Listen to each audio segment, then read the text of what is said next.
What do we want? A future free from fossil fuels. How do we get it? Electrify everything. You're watching The Tesla Life with your host, Mark Coughlin.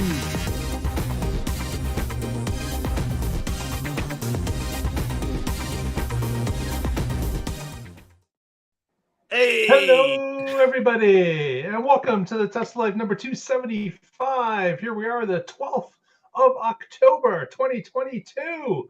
Welcome to the show, and it's not just me. Patrick's monologues are getting longer and longer every show.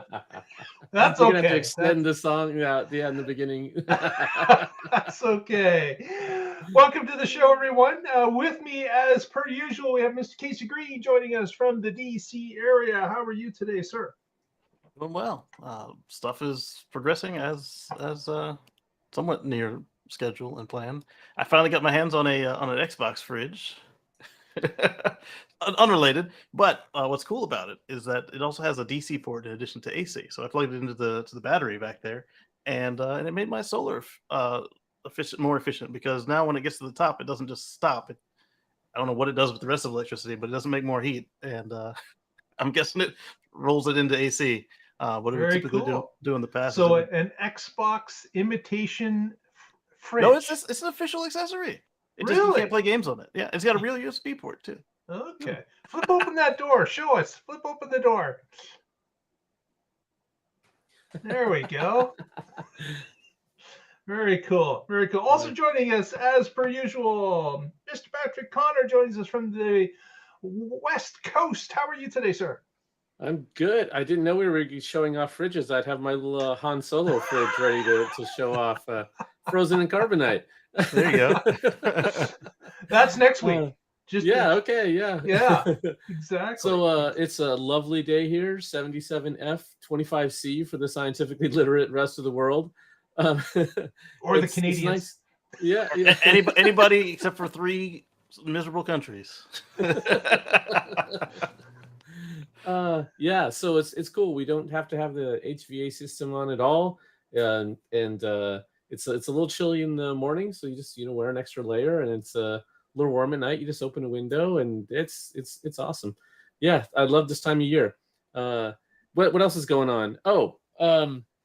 If you are in Oregon, I want you to take note of this.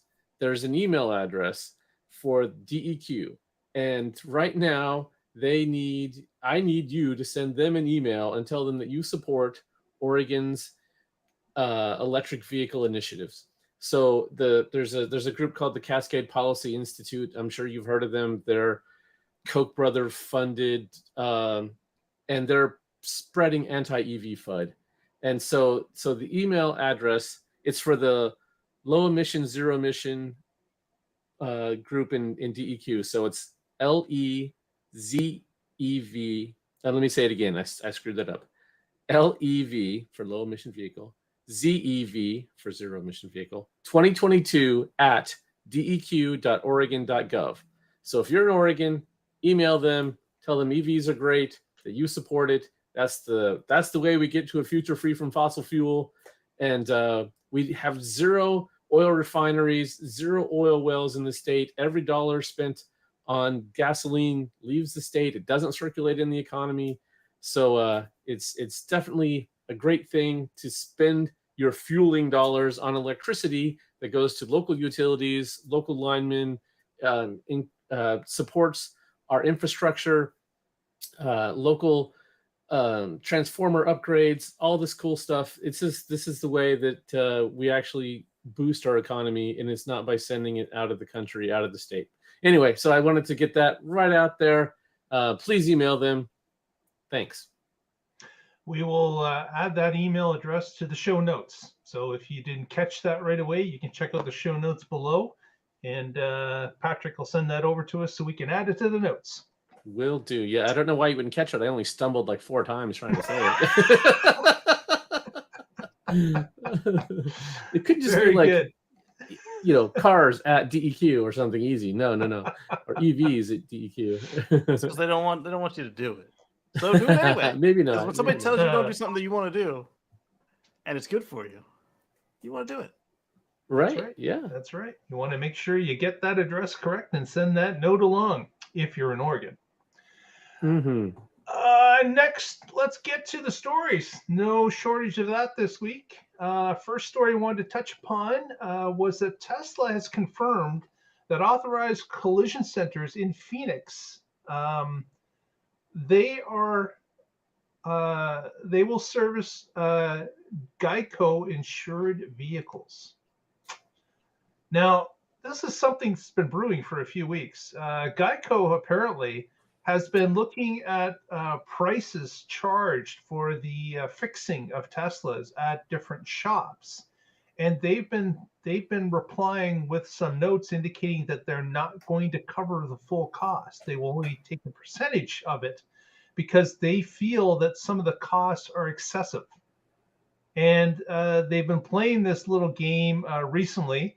Um, Not sure how far this is going to go, but Tesla is just, here confirming the residents of Phoenix, where Geico is present as well, that they're going to still be servicing vehicles that come under the insurance of Geico.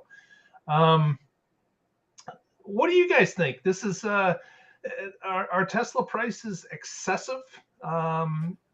Is Or is it the whole insurance business is kind of being turned on its ear a little bit because of the lack of parts, the supply chain maintenance problems of getting parts in a reasonable amount of time, and therefore people being inconvenienced for a longer period of time as their cars are trying to get repaired? What's going on here? Have you guys heard any of this in your neck of the woods? Here I am reaching for all the parts I have on my area of Tesla You're parts. the one that's got them. and they're cheap as hell. The icebreaker was under $50. The towing brake controller harness was exactly $4. Uh, I mean, Tesla has some of the best pricing on parts that I have ever seen. And like when they destroyed my rearview mirror on the Model S in service and went to replace it, they accidentally put it on my bill. So that was $36 on my Toyota. That was $300 for the same part. And Wow. yeah, so I think it's a matter of the insurance company might not like that they're not getting enough of a discount off of the book price, perhaps. And at the same time, who cares what your discount is if it costs you less than it costs everybody else, like at any other Right. manufacturer? And at the same time, as a customer, I would want to know up front that you're not willing to properly insure my vehicle. I want OEM parts. I don't want any of that knockoff third-party garbage. I don't want any used parts. Mm-hmm. I'm paying you too much money for that. And I want to be able to take it to a factory certified body shop. Even if that factory certified body shop is owned by the factory. I don't care. That's my choice as a customer. I'm giving you the money for insurance, saying, I bet you I'll get into an accident. And you're saying it's going to be this much because I bet you won't. Well, you lost. So pay up.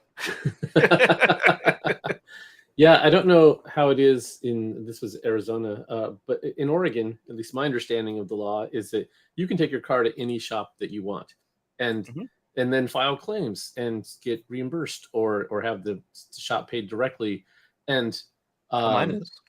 yeah, and that's how it should be. You should, of course, the insurance companies have They their still say, hey, you go over to where Jimbo's. Yeah, but I don't want to go to Jimbo. He doesn't know anything about Tesla. They're going to have their preferred shops where they get good prices and discounts, and you may or may not get the quality of service that you really want. Right. So I think this story had legs because the whole Musk and who's the I'm drawing a blank on Warren Buffett. Their rivalry, and Geico is a Berkshire Hathaway company, and so I think to hear, oh, they won't take their insurance, and it just fed into that.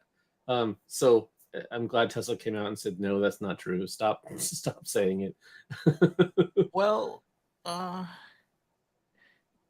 is it true now, or was it always true? That's the question. Well, again, this came up, started to hit the news wires, a couple of different stories about 2 weeks ago.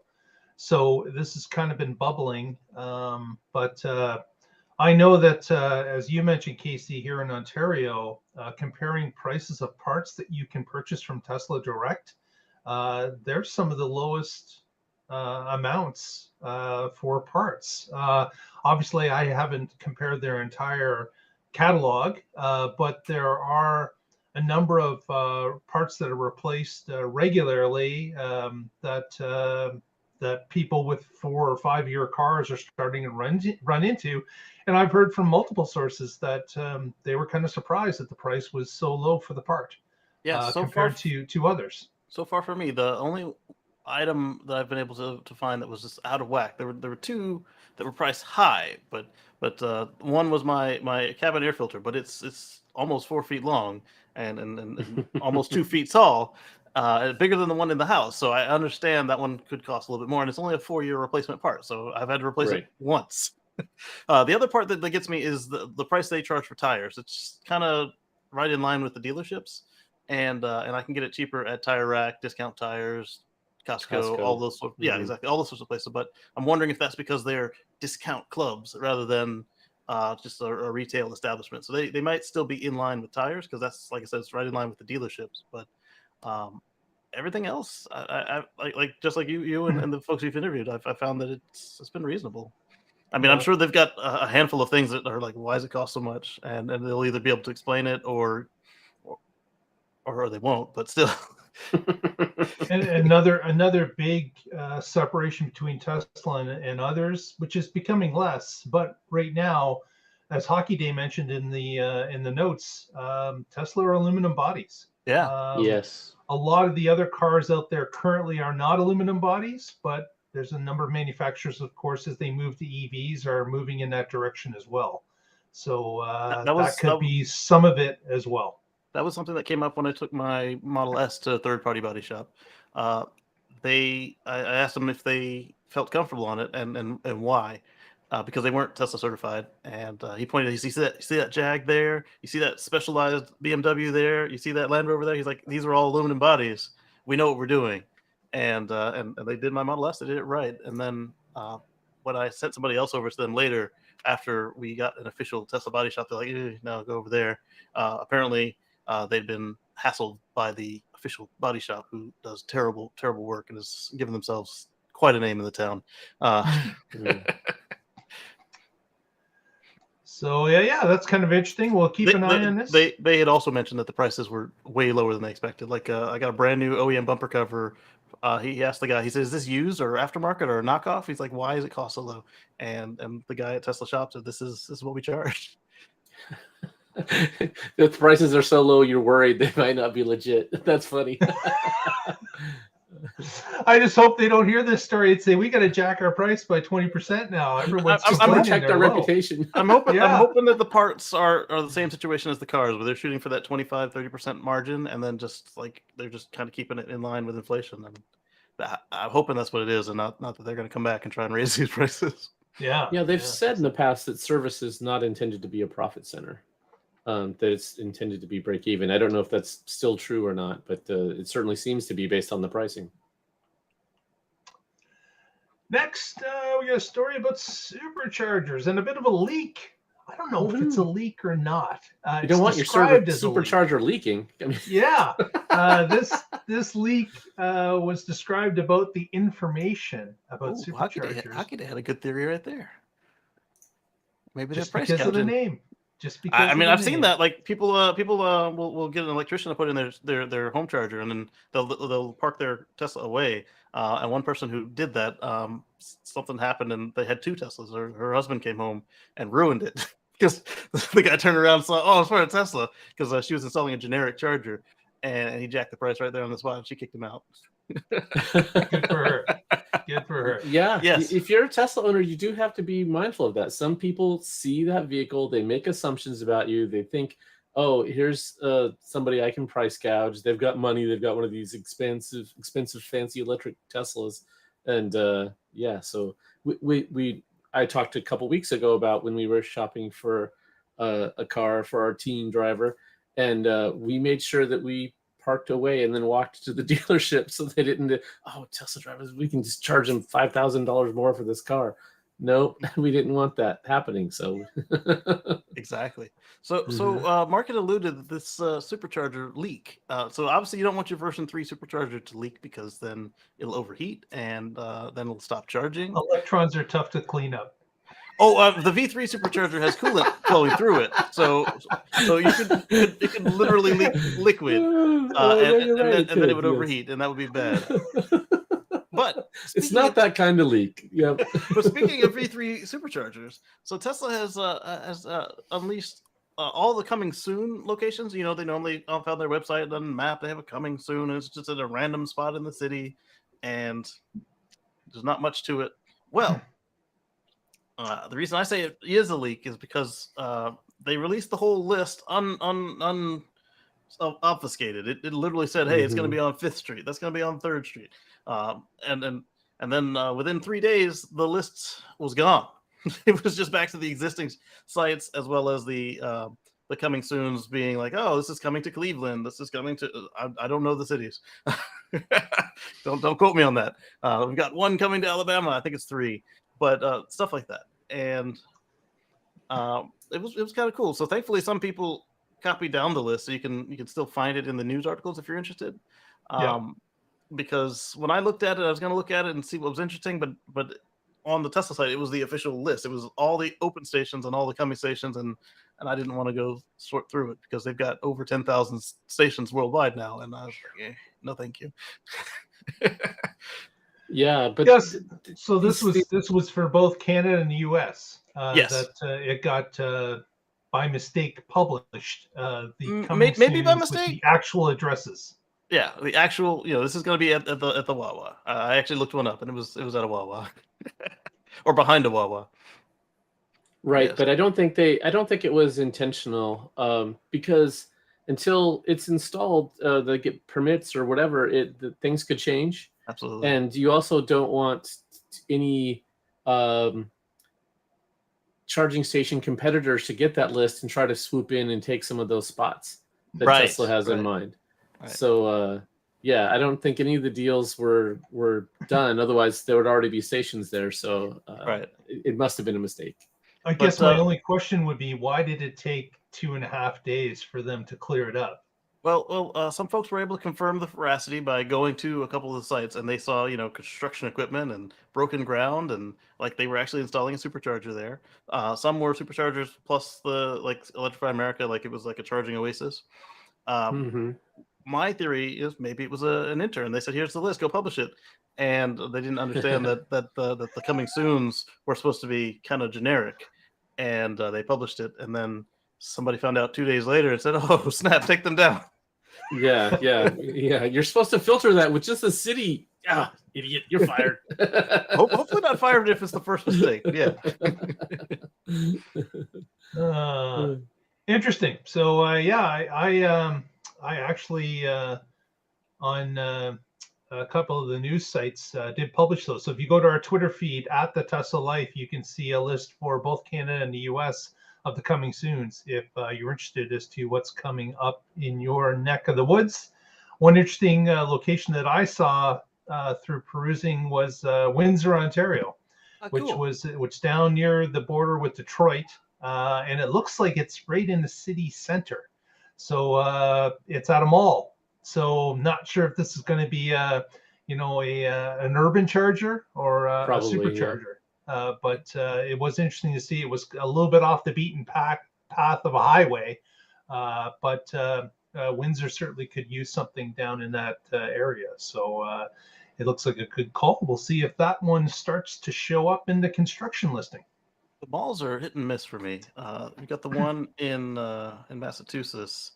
That one was fun. I went there and it was 2 a.m. and it was fine. And then there was like a parking lot crew. They were repainting some of the lines. And before we were done charging, they left and the lights went out right behind them. I was like, oh my goodness, it's dark as hell out here. And then you've got others like there's a few in Atlanta that are like in parking garages. And that's fine, except for if you are traveling with a trailer and your trailer doesn't fit through the parking garage. Yeah, that is a problem. That's also the case with the that's not a mall, but the one in Normal, Illinois is at the the city building, and that's that one's got a low overhang as well. But unlike some of the other ones I found in parking garages, it actually has a grace period. There's a bunch of them there that have grace periods, but there's some that when you get up there, they're like, we want money for the first minute, and those are the ones I don't like. Yeah. Yeah. But if it's long enough to get a decent charge and get out, no big deal. Yeah. Yeah. There was a shopping mall. I don't remember where it was. This is when I drove down to San Diego, and on the way back we stopped, and there was one at a shopping mall, and the map location took us over near the parking garage, so I assumed it was going to be in there, but it was actually behind, and they were superchargers, which was nice. And so we plugged in, and then they had a giant chessboard where the chess pieces were like 4.5, 5 feet tall. So you could pick them up and move. So we played a game of giant chess while we waited for it to charge. And then that's awesome. I like that. Yeah, that was fun. That's better than the pool. Definitely. Way better than the pool. And you don't got to dry off and shower after you get done. That's right. That's right. And dry off again. Well, here's a story that Patrick's going to tell us about, showing us about an increase in EV sales overall. Right. That's right. So this story comes to us from Electric. Anyway, so it's titled 2021 saw a 13-fold increase in US EV purchases from 2012. So in 2021, so last year, there were almost 647,000 EVs purchased in the US, whereas 2012 had about 50,000. So that's awesome to see. And thinking back to 2012, so the Nissan Leaf and the Chevy Volt came out the year before. In 2012, introduced the Ford Focus EV, the Fisker Karma, the Toyota Prius plug-in. Okay, it's a hybrid, plug-in hybrid, not an EV. But more importantly for this audience, the other vehicle that was introduced in 2012, the Tesla Model S. So this is the 10-year anniversary of the S. It's their longest running production vehicle, their oldest still in production vehicle. So that's all the vehicles that were available in the US at that time that were EVs. And today, I couldn't even tell you how many there are. It's great that I can't keep track of it. That's how much better things are. So back to the article. So this data came from Environment America. And you can find a link to this article, and that it has a link to Environment America in it. In the show notes, I'd recommend checking it out because EVs are not the only thing that they track there. For one example, you can find that there are 7 states that now produce enough electricity for wind, solar, and geothermal to cover half of their electricity consumption. That is incredible. I'd say that these states are well on their way to a future free from fossil fuels. So EVs and renewables really are a great combination. As the grid gets greener, so does every mile or kilometer of driving an EV. So yeah, check the story out. Check out that link. There you go. It's awesome to see things growing at such an incredible pace. Yeah, 13-fold increase in 9 years. So that's good in any metric. So glad to see that. And as Patrick says, yeah, well, I can't even think of the number of EVs available now. I know I've seen numbers like, somewhere between 36 and 68, depending on what you count as a separate model, because there's a few of them that have just different, the same model, but it's just a different configuration. So, but there's a lot available today, and more is added. It seems every year it just gets more and more. So glad to see these numbers, like we saw before with other reports talking about the percentage of EVs being below 1% for a long time. And here we are now, a number of states are above 5%, and a few of them are approaching the double digits of 10%. So you pointed out in there that they noted how many places were sufficient with their renewables. And then last year on the climate impact report, or I guess early this year, for last year's climate impact report, Tesla pointed out that all of their vehicles and all their production was covered by solar. I'm curious if that will keep up when the next news article item comes up, if they will continue to overproduce.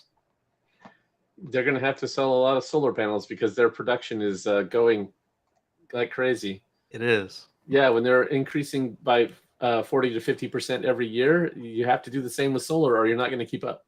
Exactly. Yeah. And service. And yes, and charging stations. Yes, yep. Speaking of increasing, our next story that Casey's got is about an increasingly large EV. What's going on there? Yes. So Tesla promised that this next EV would be able to charge at their own chargers for 7 cents per kilowatt hour. And I was alluding to, I wonder if this vehicle will also be covered by solar. So the Tesla Semi has been announced by Elon Musk, of all people, to be going on sale on December 1st. And the first customer, of course, is Pepsi, as Pepsi promised us last year. Yeah. Almost a year ago today, Pepsi promised that they were getting them shortly. So Pepsi is definitely going to use one at the Frito-Lay plant. But then they also said in their own tweets that the second unit, they're only getting 2 that they know of for sure, right away on delivery day. The second one is going somewhere else. We don't know where.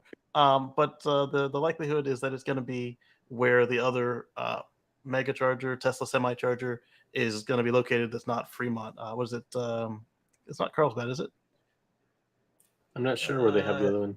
Yeah, there are 3 now. There's one at Tesla and then one at Pepsi, and then the other one is very likely where the other one's going to be, because it only makes sense. Yeah, you got to charge it. I mean, kind of a little requirement there. Yeah, I'm hoping these things can depot charge at level 2 overnight for 16 hours. Oh yeah, well, they'd be able to get a good amount in 16 hours. Probably not the 500 miles, but probably get a good amount.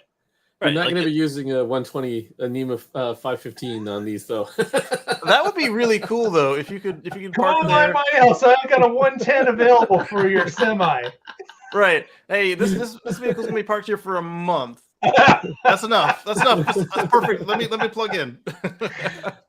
But I do hope they can plug in. That's what I'm saying. Yeah. Not to charge, but just to maintain. To maintain, to run the HVAC system, to do whatever. It's a good joke, but you should also still support it. Yeah, absolutely. The internal HVAC system at minimum.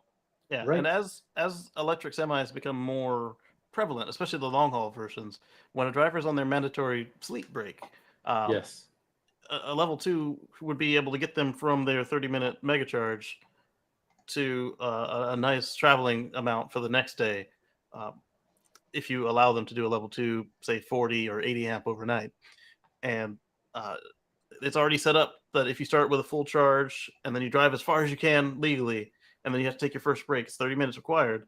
In that 30 minutes, the truck will recover from 0 to 70%, which is really cool.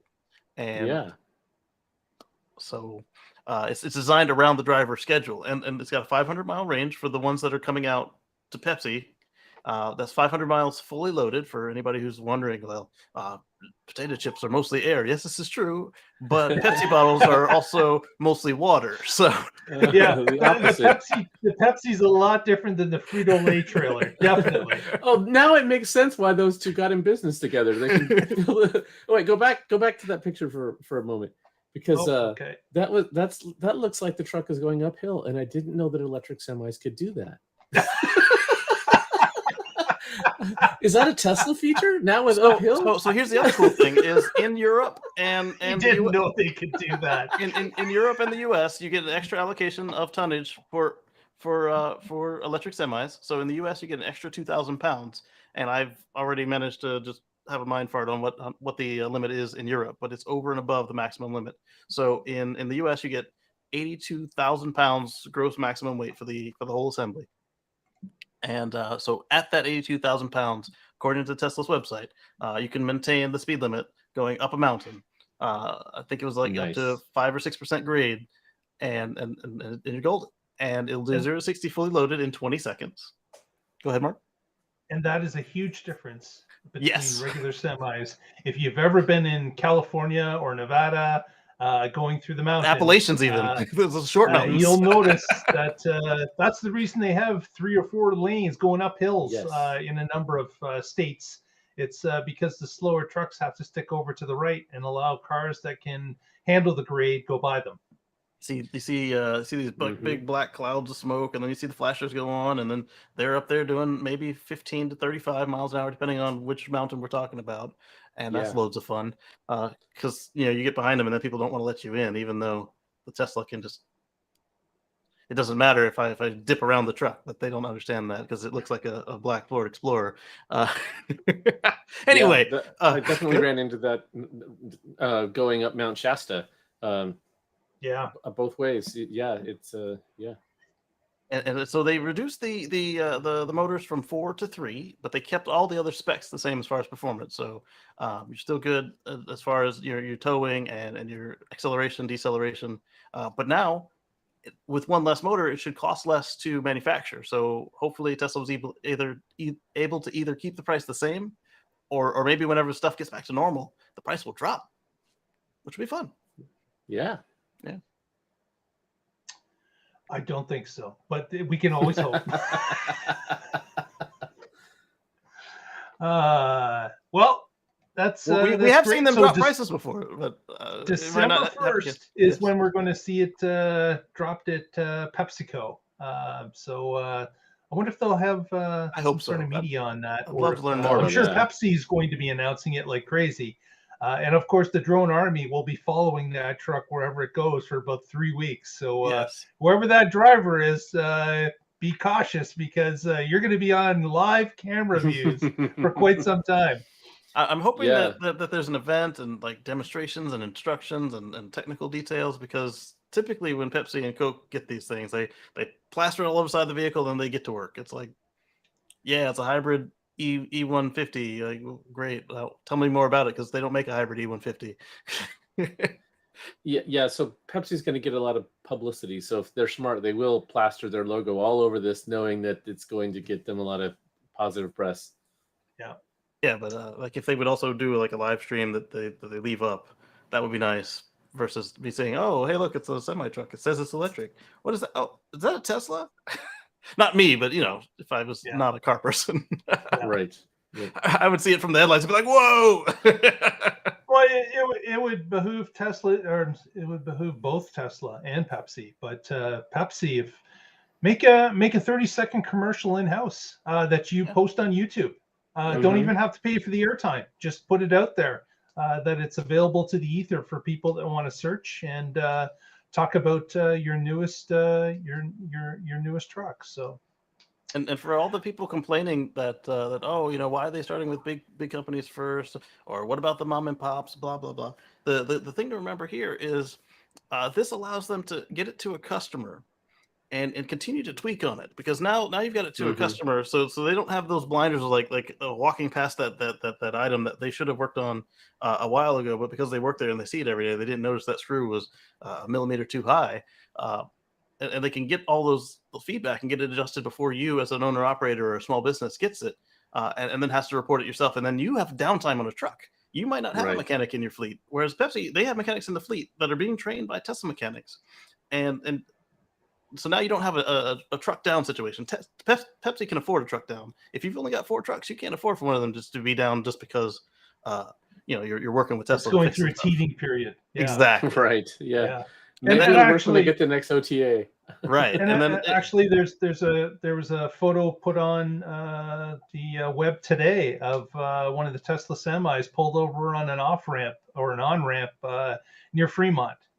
With a tow truck coming up behind. So it looks like it had run into some issues. Now that's a great point, though, Casey, that Pepsi's going to go through some of this teething, and there's going to be live updates and changes and modifications on the run, because now Tesla is going to be seeing how a trucking company deals with the truck. Whereas with Tesla, they might have been handling it more with kid gloves, because they've got a different thing in mind. But Pepsi's going to say, let's see this thing run. Let's put it on the regular route. Let's see how it does hauling soda pop and hauling chips. So it's definitely going to be put through its paces. Yep. And then the other item to remember with them getting it to these fleets first is, one, their depots can be hooked up to charge during loading and unloading, and 2, by the time it gets to you, your main routes may all be covered by megachargers or Tesla semi-chargers or whatever they're going to call these things. Good point. So now your first trip is going to be a lot easier. Like when I got my Model S, it was still very early, but all of my routes could be done with minor planning. Like I could just do the nav screen and make it to where I needed to go on the supercharger network, which did not exist when the car first went on sale in 2012, as we just talked about. Yeah, exactly. And it was still very young when I got mine, but as I owned it, like they've been building them all around, and so then my brother's got his. He could go wherever he wants to go now. He doesn't even have to think; just put it in there and roll. Whereas I had to say, hey, does that make sense? That's over a mountain. Can I? And now I don't even do that either. I just I want to go to Disney World, and boom, there we are. Nice. Yeah. All right. Next, we're going to move on to IDRA. Patrick's got a story about what is IDRA, if you haven't. The Hydra. All right. So this is coming to us from Tesla Roddy, and it's titled "IDRA finishes 9,000-ton GigaPress. Tesla expecting it any day now."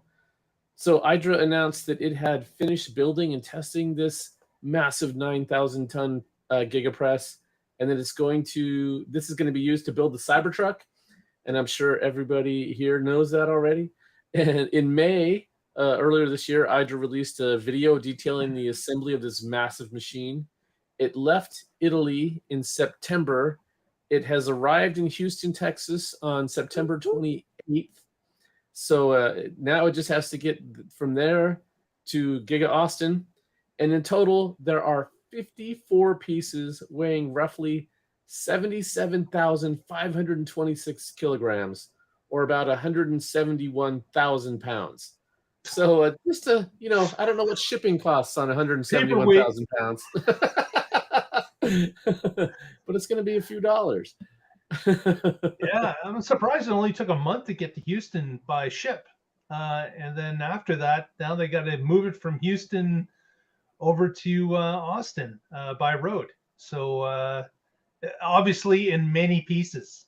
Hey, if they wanted to test out some of those Tesla semis we just talked about, they can haul a few of these pieces. Wait a minute, Patrick. 171,000 pounds is 85.5 short tons. I thought you said this was a 9,000 ton press. It is 9,000 ton press. Yeah, it's how much force can it exert versus how much does it actually weigh, right? That part, exactly. They're both massive. That's all you need to know. You guys said there was going to be no math during this show. We loves the math. The math jokes. Yes, indeed. Yeah, so that's going to be. What are the comments is time reporting on this pressing issue? This pressing issue. Dad jokes galore. It'll be interesting that Giga Texas obviously is expecting this as any day now. Maybe it's there today or arriving in partial parts today. But this is going to be a big thing for Giga Texas to get it installed, literally and figuratively, packed together properly, and then of course the first presses for the Cybertruck, because as we know, there's probably 1.5 to 2 million people that are waiting for that truck, and we're supposed to get into a position where that truck can be made and start to ship out by the beginning of next year. So here we are in October. Getting that thing up and running is going to be top priority in order to meet those type of timelines. So hopefully it arrives soon, and hopefully there's not too much of an issue reassembling and getting it up to speed to start pressing out some Cybertruck bodies. I wonder what the other press companies that Tesla called early on are thinking now. When they said, we called all three of them, 2 of them said no, and 1 of them said maybe. Yeah. So IDRA's obviously the one that said maybe. And I wonder what if the other 2 are kicking themselves like, oh man, we could have had this. And look at all the great press IDRA's getting, and quite literally press. And and now, other car companies are looking at this and going, if they can make cars like this it's fewer parts. They crank them out faster. It's more profit, more margin. You can sell them cheaper. That's going to be higher volume. That makes everything else in the car more affordable. So yeah, it's a big change and going in the right direction. You know, the call went something like Elon's cameo on Iron Man 2. Hey, IDRA, I've got this great idea. What if we could just make the cars like Matchbox cars? Just put them in, pour them in, and then pull them out of the mold. And the other two probably said, "What did you? Were you smoking something?" And then Are you nuts? Maybe. I was on Joe Rogan, so you could have seen that. Yeah, it depends on if you place the call right after that. The other thing that I was thinking about is the Cybertruck is Tesla's first vehicle that's designed from the ground up to be made this way.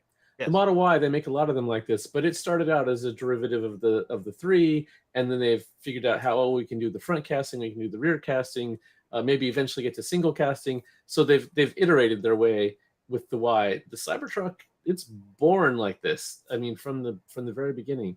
So the first ones will be pressed this way and made this way. It'll be interesting to see if they can produce them in high volume, if the ramp goes faster than previous vehicles. Yeah. Maybe. And you'll need a lot less like the stamping robots, because you can't stamp any of it because the steel is too hard.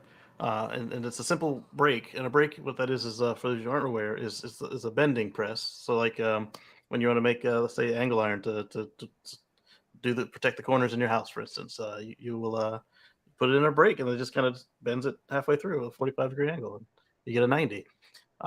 So that'll be faster with the cuts, and we'll see what happens. I'm excited. But it'll be the whole process together, putting it all together, making sure that everything is of standard,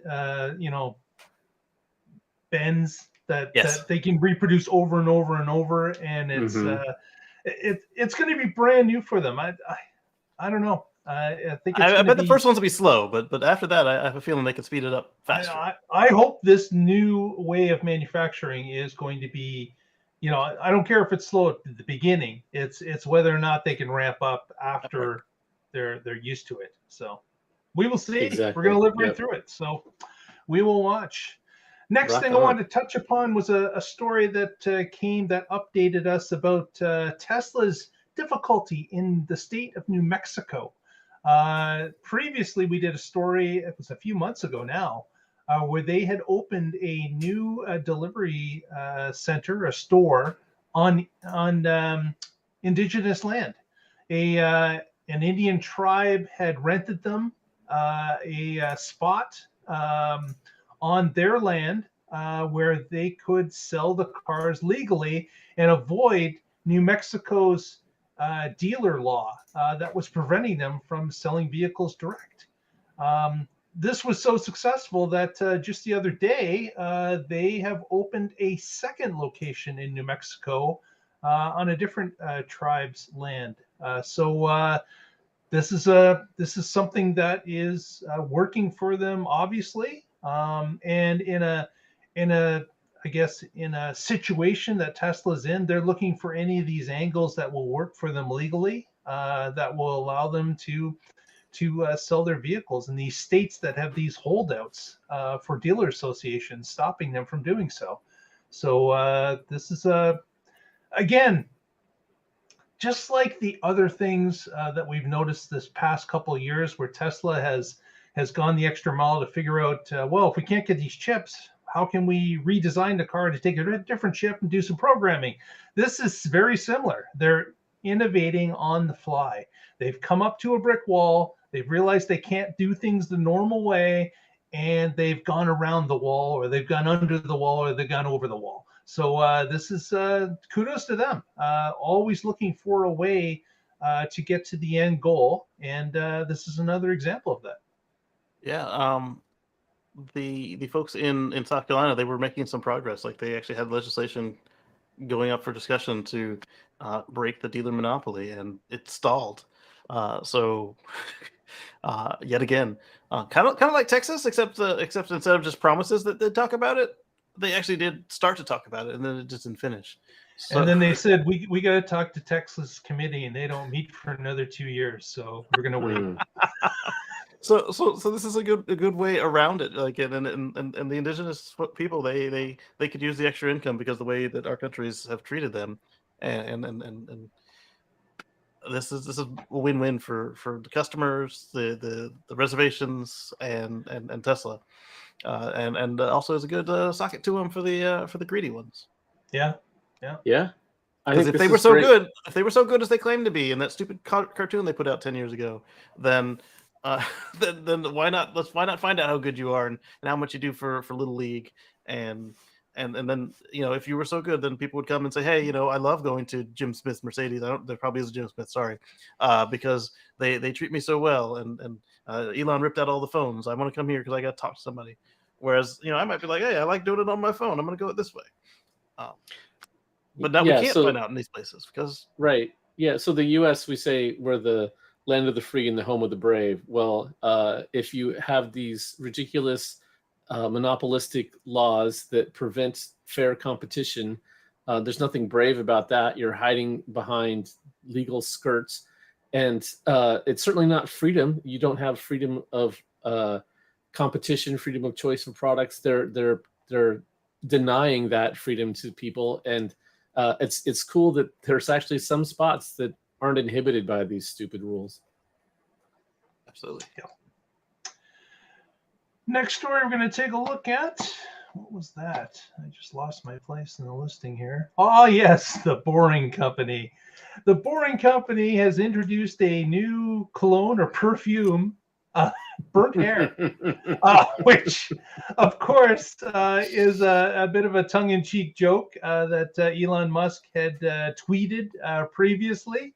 And actually, I thought I saw an update to the tweet just this afternoon saying, please buy this and help the Boring Company or something along that line. They did sell 10,000 of them, though, already. Oh, I thought it sold out. I did too, because when Elon tweeted that, I was like, oh, he's only talking about it twice in one night. It must be sold out. And then I got there this morning and it was not sold out. And I was like, oh, I don't want anything that might smell like what it promises. Smell like burnt hair. You're not willing to take that step, huh? I don't want to give him $100 to find out if it really smells like burnt hair. If it really smells good, then like my loss. But right now, no, thank you. $100. I thought it was going to be $69.42. Maybe it was 69 currencies. Cryptocurrency. Sorry. Yeah, it'd be more than that in Doge, but well, I'll give you guys a review when my bottle arrives because I ordered one last night. Oh, you did? You ordered one. Oh my gosh! Yep, I can put it right there next to the Tesla tequila and the Boring fire extinguisher. You can see that. Yeah, I did not buy the flamethrower. I just bought the fire extinguisher. Of the two purchases, this one seemed like the smarter one to me. It seems like the useful one, doesn't it? Yeah. Yes. Yeah. And it didn't require you to buy the 2-pack. Right. It didn't come with a bottle of fossil fuels. That part. There you go. So we'll see how successful this, because most of the other things that they've released have become out of stock immediatdy. So that part. Like we'll within check on minutes. this tomorrow. Yeah. Do an update on the Twitter feed as to where it sits tomorrow. But kind of interesting. Burnt hair. Yeah, just does not sound good. I liked this article that you posted. They said, is this just going to be the first of many? Like they'll have burned shorts. Talking about all the short sellers that have been burned. Or Boring Company dirt. Dirt scent. I would have got burnt shorts just to see what it smelled like, and dirt definitely, because if they pick some good dirt, it could smell pretty earthy and fresh. They could go to the Las Vegas site and bottle the Las Vegas dirt. Desert dirt from Las Vegas, Boring Company. Shouldn't desert dirt be pretty smellless unless it's raining? Who knows? Who knows what's under Las Vegas, Casey? I'm sure Vegas has some smells we don't want to bottle. Oh, but when you're starting with burnt hair, the bar is pretty low. So yeah, you they've definitely set that bar for sure. Ran across a couple comments that were talking about Elon's last name. They're like, you should make this, and they had like a bottle of cologne that they relabeled to Elon's Musk, and Uh-huh. like I just gave him a link to this. I was like, well, he's already done it. And then Elon made a self-deprecating joke. He said, with a last name like mine, this was bound to happen eventually. I don't know why I fought it for so long. There were many memes before this came out. Oh yeah, I did buy one of the Absolutely. car air fresheners that's his Yes. face. Yeah, Elon's Musk. Yeah. Those were really strong.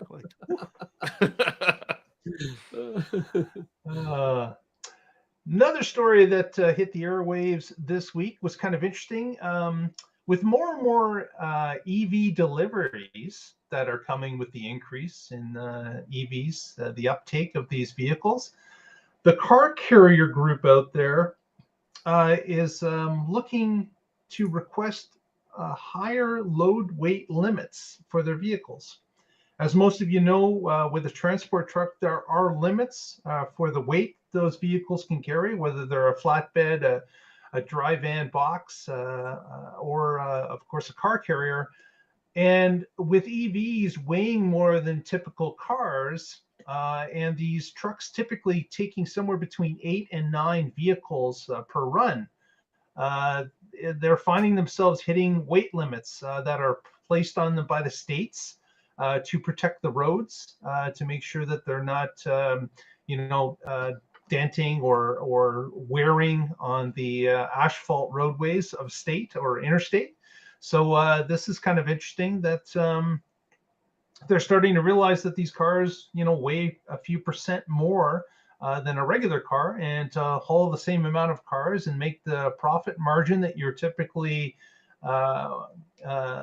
you're gunning for, is that they're going to have to do something because they're going by those, and that's of course why states have those pull-in places for trucks to get weighed, weigh stations. They're checking to make sure that you're under or equal to the weight that state allows for a transport truck trailer.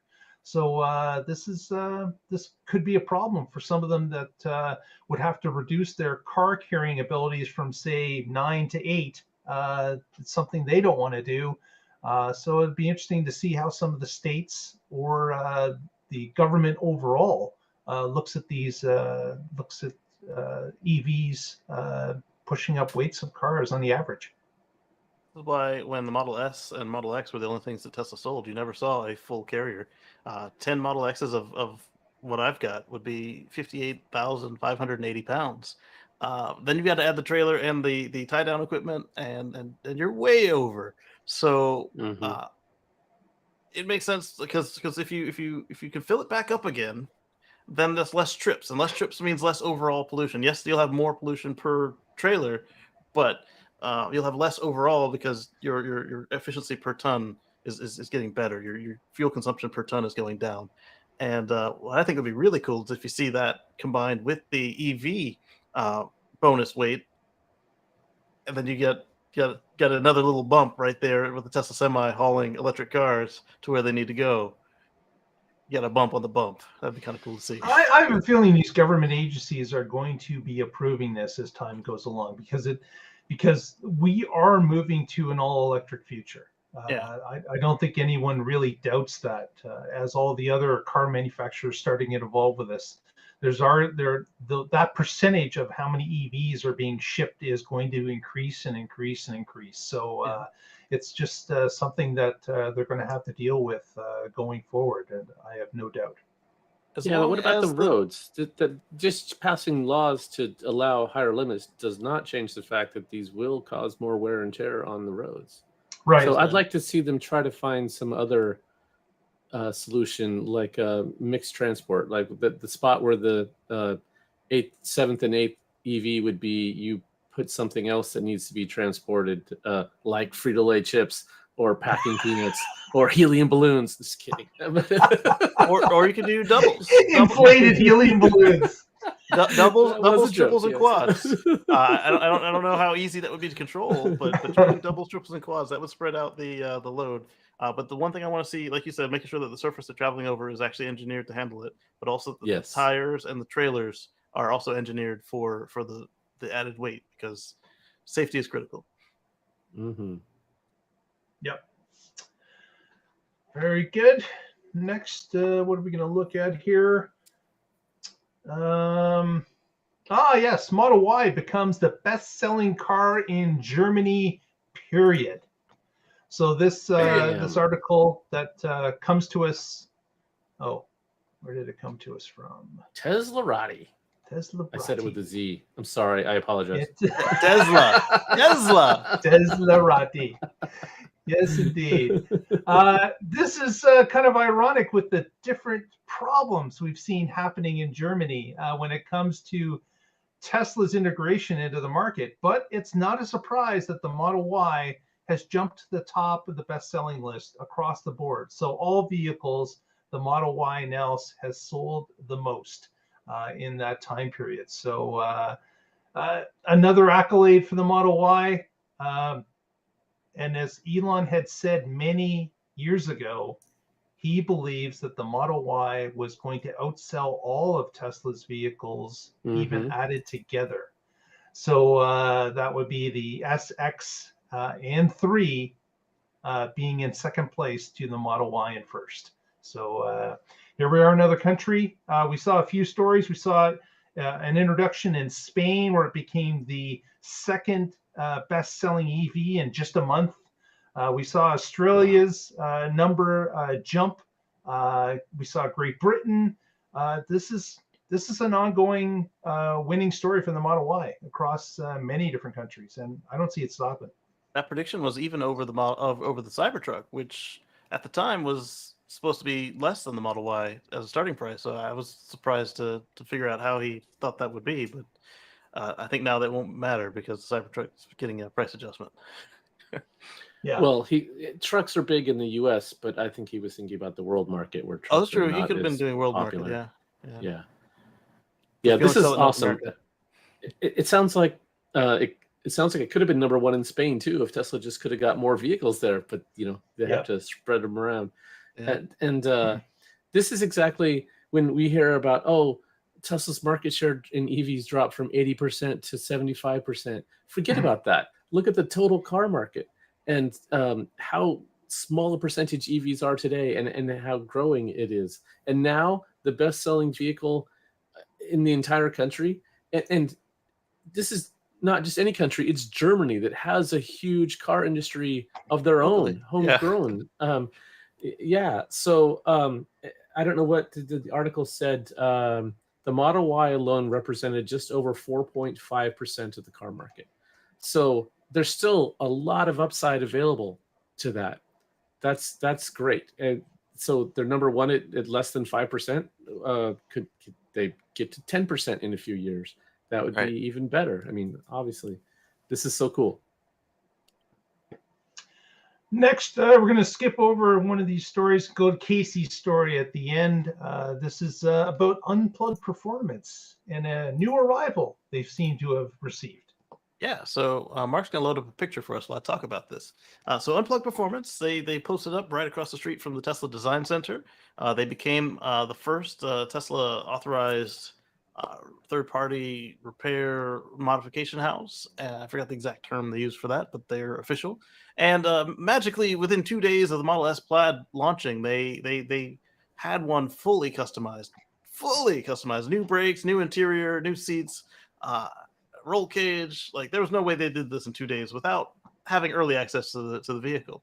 Well, now it's alleged that they have access to the Cybertruck, which may be the case. It may be a render because the vehicle is very simple in shape. Simple to draw. Right. So this could be a render, but it might not be a render. These could be. I like these wheels. I'll probably buy them because if they ship the Cybertruck with the covers that we saw, I'm not a fan. But the wheel that we saw under the covers, and in fact, that's the only wheel they've been showing us lately in public is the wheel without the cover. That one was okay, but this looks really cool, and I might be interested in doing it. What was the name of that wheel? They had, The CyberX, the SCYBRHEX wheel. And the tweet where they announced this, they said, the Up CyberX wheel, equipment for your interplanetary future, arriving sooner than expected. Period. Nice. What does that mean? Sooner than expected. Sooner than expected, huh? Well, not any sooner than that GigaPress can make it across from Houston to Austin, but that is true. There are some limitations. But maybe sooner than we expected.